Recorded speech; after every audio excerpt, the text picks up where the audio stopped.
En este video resolveremos un ejemplo sobre distribución electrónica. El ejemplo dice lo siguiente: realizar la distribución electrónica para los elementos con z igual a 19 y z igual a 27 y determinar a los cuatro números cuánticos de los electrones del subnivel más energético, b el número de niveles, subniveles y orbitales ocupados. Tenemos entonces que a partir del enunciado de este ejemplo nos solicitan la distribución electrónica y nos dan los números atómicos de los elementos y efectuaremos para cada uno de estos elementos su respectiva distribución electrónica. Consultando en la tabla periódica tenemos que el elemento con número atómico 19 es el potasio, que se simboliza K, y el elemento con número atómico 27 corresponde al cobre, que se simboliza como Cu. Empecemos entonces por efectuar la distribución electrónica de cada uno de ellos. Para ello debemos recordar la guía que utilizamos para la distribución electrónica. A partir de esta guía entonces podemos distribuir los electrones en cada uno de los subniveles. Debemos tener presente que los átomos se encuentran en estado neutro, por lo que sus cargas positivas, es decir, el número de protones indicado por el número atómico Z, debe ser igual al número de cargas negativas, es decir, igual al número de electrones. En el caso del potasio tenemos entonces por distribuir 19 electrones.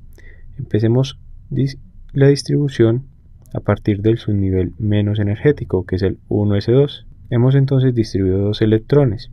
Pasemos al siguiente subnivel, que es el 2s2, luego sigue el 2p6, luego sigue el 3s2, luego sigue el 3p6 y hasta el momento, si contamos los números que son superíndices, llevamos 18 electrones distribuidos.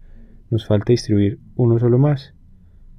Por tanto, en el siguiente subnivel, que es el 4s2, solo vamos a escribir 4s1, ya que solo nos falta por distribuir un solo electrón. Pasemos ahora a realizar la distribución electrónica para el cobre. Para el cobre tenemos entonces la siguiente distribución electrónica, la cual nos queda como 1s2, 2s2, 2p6, 3s2, 3p6, 4s2 y 3d7. Tenemos entonces que en la parte A nos solicitan determinar los cuatro números cuánticos de los electrones del subnivel más energético. Para el potasio tenemos que el nivel más energético corresponde entonces al 4s y para el cobre el subnivel más energético es el 3d7. Estos cuatro números cuánticos son entonces para los electrones que se encuentran en ese subnivel. Si observamos el superíndice de estos subniveles, encontramos que para el potasio solo hay un electrón en ese subnivel más energético, pero para el caso del cobre hay 7 electrones en el subnivel más energético. Por ende, para el potasio solo tenemos que determinar los cuatro números cuánticos para un solo electrón. Empecemos a determinar esos números cuánticos. Recordemos que el primero es el que nos indica el nivel de energía, que corresponde al coeficiente que acompaña el subnivel. Recordemos que un subnivel como el 4s tiene entonces un coeficiente, en este caso el 4, que indica el nivel de energía n, un subnivel representado por una letra y el número de electrones que posee. Así pues encontramos que para el potasio en su subnivel energético mayor tenemos que n va a ser igual a 4, el número cuántico secundario L va a ser igual entonces al valor correspondiente al subnivel S. Recordemos que cada subnivel tiene un valor en L. Entonces si tenemos el subnivel S, este tiene un valor en L de 0, el P de 1, el D de 2 y el F de 3. Cuando estamos entonces en el subnivel S, el valor de L es 0. M sub L, que es el tercer número cuántico, recordemos que sus valores van a estar definidos desde menos L, hasta más L menos 1, más L. Es decir, que para el presente caso, M sub L solo va a tomar el valor de 0 correspondiente al valor del subnivel del número cuántico secundario 0.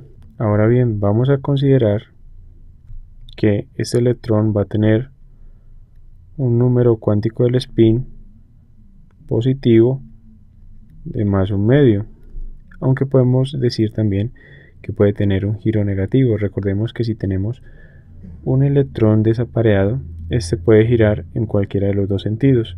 Hemos representado entonces los 4 números cuánticos para el electrón desapareado en el potasio.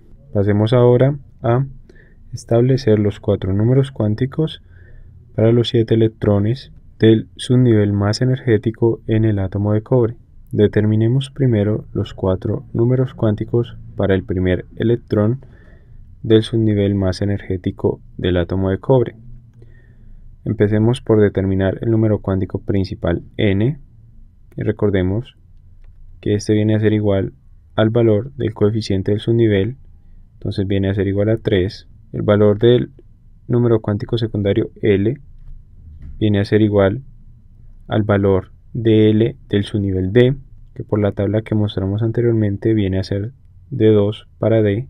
Determinemos ahora el valor del número cuántico magnético M sub L, y recordemos que este va a tomar valores desde menos L hasta más L, es decir, desde menos 2 pasando por menos 1, 0, más 1 y más 2. Tenemos entonces que vamos a asignar uno de estos valores del número cuántico magnético al primer electrón.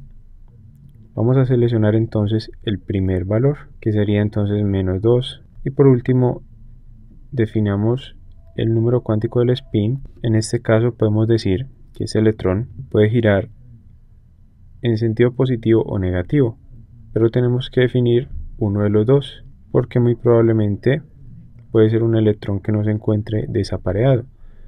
Entonces, el otro electrón con el que se encuentre apareado puede tener los primeros números cuánticos iguales a este, pero el número cuántico de spin va a tener un signo negativo, es decir, va a girar sobre sí mismo en sentido contrario. A continuación, ilustramos la asignación de los primeros dos números cuánticos al resto de electrones en el subnivel más energético para el átomo de cobre.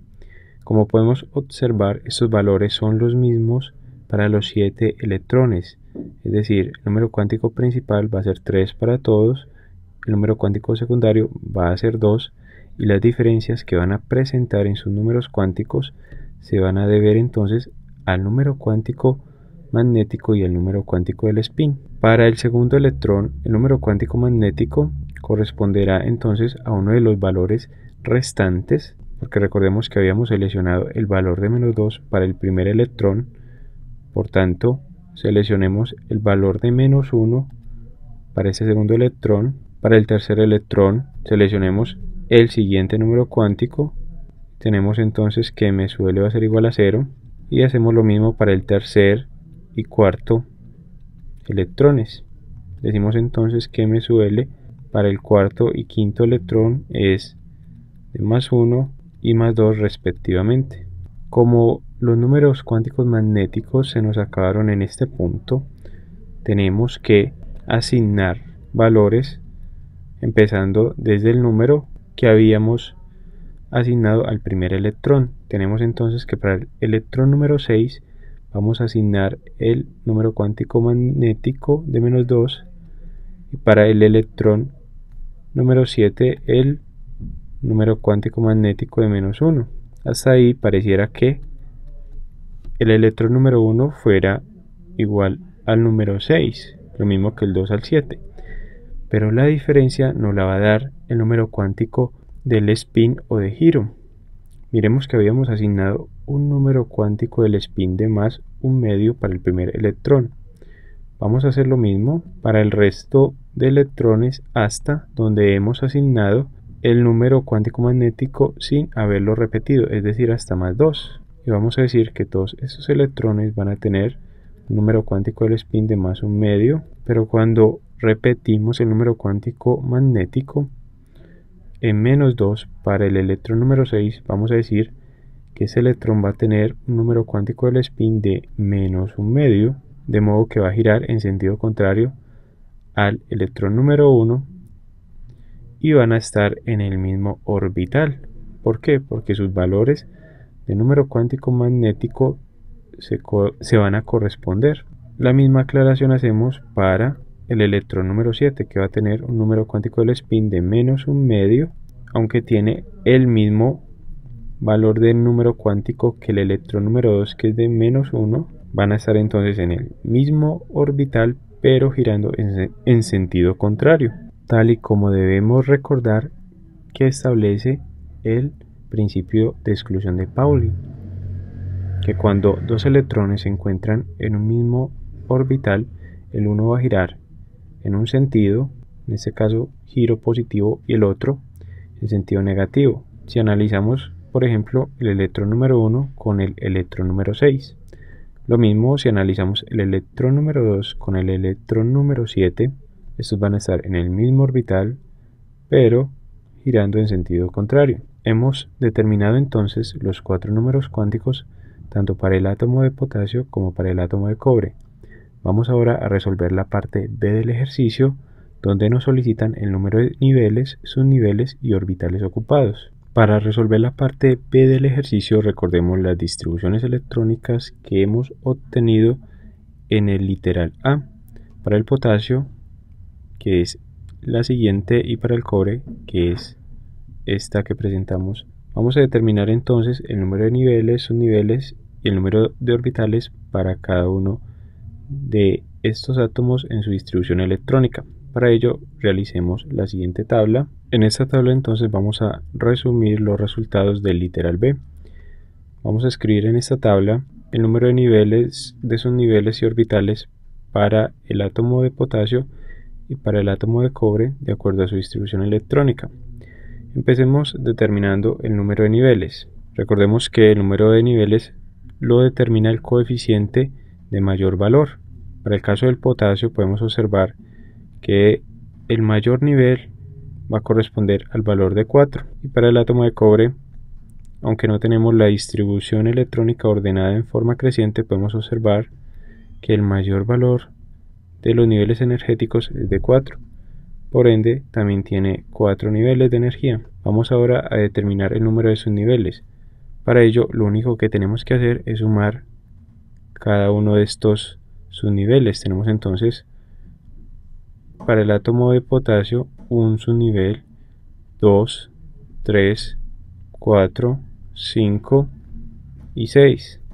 Escribimos entonces que tenemos 6 subniveles para la distribución electrónica del átomo de potasio. Para el átomo de cobre, empecemos numerando los subniveles como el primero, segundo, tercero, cuarto, quinto, sexto y séptimo. Tenemos entonces 7 subniveles para la distribución electrónica del átomo de cobre. Vamos ahora a determinar el número de orbitales, específicamente el número de orbitales ocupados por los electrones que se han distribuido. Para determinar el número de orbitales, recordemos que para cada subnivel se corresponde cierto número específico de orbitales. Tenemos entonces que para el subnivel S existe un orbital, para el subnivel P 3 orbitales, para el subnivel D 5 orbitales y para el subnivel F 7 orbitales. Entonces, si asignamos los valores numéricos respectivos, tenemos para el primer subnivel S un valor de 1, para el segundo un valor de 1 también, para el subnivel P un valor de 3, para el 3S un valor de 1, para el 3P un valor de 3, para el 4S un valor de 1. Y obtenemos entonces que, de acuerdo a la capacidad electrónica, tenemos 10 orbitales para el átomo de potasio disponibles. Ahora bien, para el átomo de cobre vamos a determinar el número de orbitales. Ahora bien, para el cobre empecemos a determinar el número de orbitales. Para el primer subnivel, que es el 1S, tenemos 1, para el 2S 1, para el 2P 3, para el 3S 1, para el 3P 3, para el 4S 1 y para el 3D tenemos 5 orbitales disponibles para efectuar la distribución electrónica. Sumando todos estos valores tenemos un total de 15 orbitales disponibles para todos estos electrones. Pero como nos interesan son el número de orbitales ocupados, tenemos que utilizar la regla de Hund, que nos permite efectuar la distribución electrónica de una forma más analítica y conocer cómo están distribuidos los electrones en los orbitales. Presentamos entonces a continuación la distribución analítica para el subnivel más energético o último subnivel para el caso del átomo de potasio y para el caso del átomo del cobre. Podemos observar que para el subnivel 4s1 tenemos un electrón desapareado y para el caso del cobre tenemos 3 electrones desapareados en 3 orbitales, pero hay 2 orbitales que se encuentran llenos. ¿Para qué nos sirve esto? Para constatar, mediante la aplicación de la regla de Hund, que recordemos que nos dice que debemos distribuir todos los electrones tratando de llenar el mayor número de orbitales posibles, y luego cuando estén llenos todos los orbitales, si quedan electrones sobrantes, empezar a formar parejas con los que están ubicados individualmente en cada orbital. Con esto corroboramos que el número de orbitales ocupados son para el átomo de potasio 10, es decir, todos sus orbitales, y para el átomo de cobre son 15 también. Concluimos entonces el presente ejercicio sobre distribución electrónica.